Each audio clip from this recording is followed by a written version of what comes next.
Hello, and welcome back to the vlog. And here I am, headless. Just giving you a little clue to the final three influences in my top 10 list of influences that we've been going through over the last few weeks. I'm going to sit down because this is uncomfortable. Here I am, yay! Right, so that's the clue. I think anybody who can read or who has good eyes and can see, or incidentally anybody who's read Breaking the Tranquillity of Solitude, either parts 1, 2 or potentially in the future 3, will already know what these three influences are. Obviously one was on the t-shirt, Iron Maiden. In my opinion, for what it's worth, the greatest band of all time. To me, their lyrics, their music, everything about what they do is absolutely amazing. Bearing in mind also that I like a lot of different types of music. When I was younger, I was heavily into ska and two-tone. I like Slade, as I've referred to earlier in these few weeks of influences. And I like the Stranglers, I've liked Paul Weller, my music tastes are very eclectic. But above and beyond anything that I've ever liked in the music industry, Iron Maiden are the greatest. They're British, they're loud, they're proud, they have fantastic lyrics. You can hear what the singers say. You can get the stories that they're trying to tell. Anyway, no need for me to ramble. I'm not going to preach to the converted, and anybody who doesn't like them probably won't like them anyway. But that's the influence, Iron Maiden.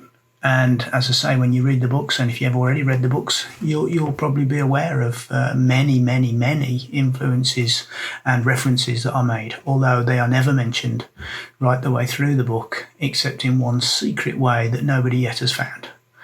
But yeah, that leads us on to number 2 in our list, which within Iron Maiden, you have the inimitable Bruce Dickinson. As with a couple of other celebrities I've mentioned over the last few weeks, I've met Bruce Dickinson. I was very, very fortunate and strong-willed enough to stand in a queue for about 5 hours in Leeds one quite warm morning, luckily, queuing up to buy his book and get him to autograph it for me. Met him for a few moments. He wouldn't know me from Adam, but I was there, and I was pushy enough to convince his secretary to allow him to put a dedication in my book, which was already said to everybody in the queue that you couldn't do. But I twisted their arms, and he managed to decide that it was okay, and he put a dedication in my book. I don't think he did it for anybody else in Leeds, however. I don't know that for a fact, but I'm pretty certain. But then in my hero worshipping way, I travelled from there to, I think it was Nottingham, which was his next venue for his next book signing on the same day. And I turned up, and he remembered me when I got to the front of the queue.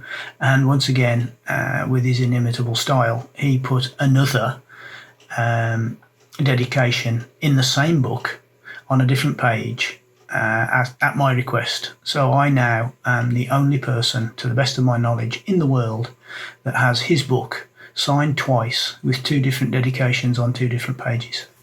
So it's not worth anything, I don't suppose, but it's a fact. And so, Bruce Dickinson to me is unbelievably influential, not only because he's the frontman of Iron Maiden, but also because he flies airline pilot jets.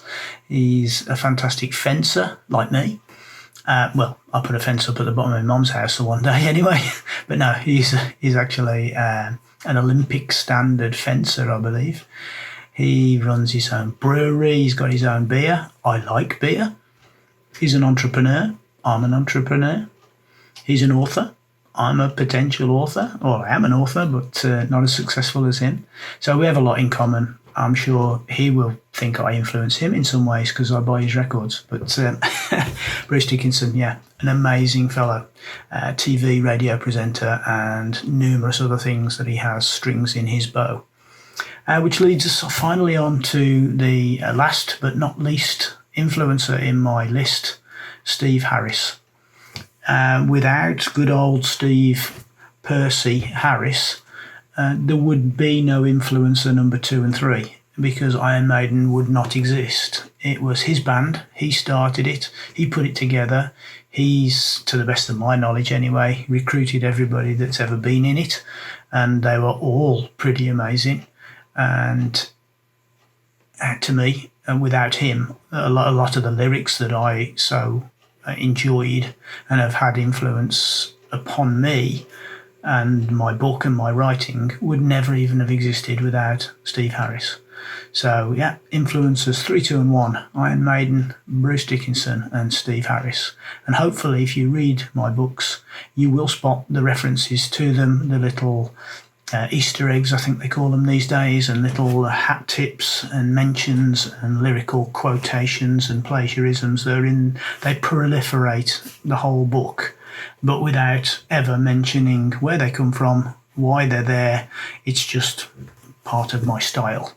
The whole trilogy of books is pretty much a homage to anything film and music, and specifically Iron Maiden, Steve Harris and Bruce Dickinson. So I hope if ever they were to read the books that they'd like it. I hope they don't sue me. I don't think there's any reason why they'd want to or would need to, because everything that I do is in their image, not to take from them. So that's it this week, and hopefully if everything goes to plan, next week will be the big reveal and big release of part 3, Breaking the Tranquillity of Solitude's final episode. And if you want to read part 1 to get yourself into it, you can download it for free at www.edjpublishing.com. Thank you very much for indulging me on my 10 main influences over the last few weeks, and I sincerely hope that you enjoy part 3, but I do look forward to any feedback that you give, good, bad or indifferent. So you can do that at Amazon. Thank you very much, and take care of yourselves, and I will continue to blog and vlog after the book is released, because you never know what I might do next. Take care now. Bye-bye.